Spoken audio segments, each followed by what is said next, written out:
কদ কানাত লাকুম উসওয়াতুন হাসানাতুন, অবশ্যই তোমাদের জন্য উসওয়াতুন হাসানাতুন সর্বশ্রেষ্ঠ একটি আদর্শ আমি রেখে দিলাম। এই আদর্শগুলো শুধু তোমাদের জন্য। কে বলেছেন?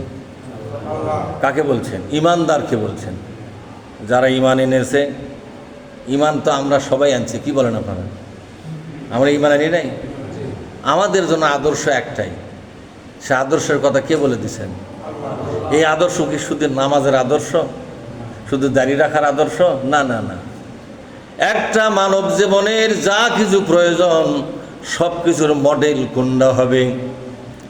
নামাজের মডেল যদি নবী হন, রোজার মডেল যদি নবী হন, অর্থনীতির মডেল কে হবে বলেন? রাজনীতির মডেল কে হবে? শিক্ষানীতির মডেলটা কে হবে? নবী। আল্লাহ বলছেন তোমাদের জন্য একটা মডেল আমি তোমাদের সামনে দিলাম। সে মডেলটা কি? ফি ইব্রাহিম, ইব্রাহিম আলাইহিস সালাম তোমাদের জন্য মডেল। তোমাদের জিন্দেগির সমস্ত কাজগুলোকে ইব্রাহিমের মতো তোমাদের সম্পাদন করতে হবে। তোমাদের কাছে আদর্শ একজনই, ইব্রাহিম আলাইহিস সালাম। সুবহানাল্লাহ বলবেন না?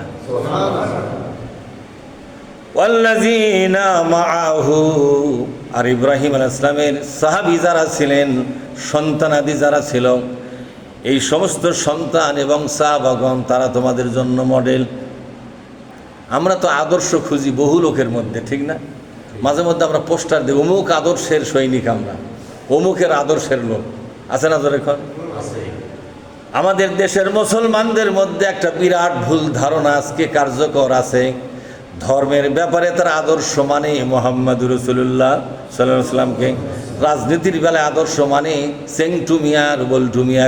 ঠিক না ব্যাটিক? জোরে আমি আসল নামটা বললাম না, উপনামটাই বললাম। চেংটু মিয়া হচ্ছে আমরা রাজনীতির আদর্শ। মানুষের আইনের পার্টি যারা করে তাদের আদর্শ কি মুহাম্মদ সাল্লাল্লাহু আলাইহি ওয়াসাল্লাম হবে নাকি? না, কোনোদিন নয়। মানুষের আদর্শের পার্টি যারা করলো, রাজনীতির ময়দানে তারা আল্লাহকে বলে দিল, ওগো প্রভু, আমাদের নবী ধর্ম অঙ্গনে চলবে, রাজনীতির ময়দানে চলবে না। এজন্য রাজনীতির ময়দানে আমরা বল্টু মিয়াকে আদর্শ মেনেছি। তুমি জান্নাতটা আমাদের জন্য খুলে দাও। খুব তাড়াতাড়ি খুলে দেবে তাই মনে করতেছেন? হ্যাঁ, জীবনের একটা অঙ্গে যদি বিশ্বনবীকে আপনি বাদ দেন, আপনার পুরা জীবনটাই ব্যর্থ হয়ে গেল। আমার কথা বুঝেছেন? পুরা জীবনটা কি হয়ে গেল? ব্যর্থ হয়ে গেল।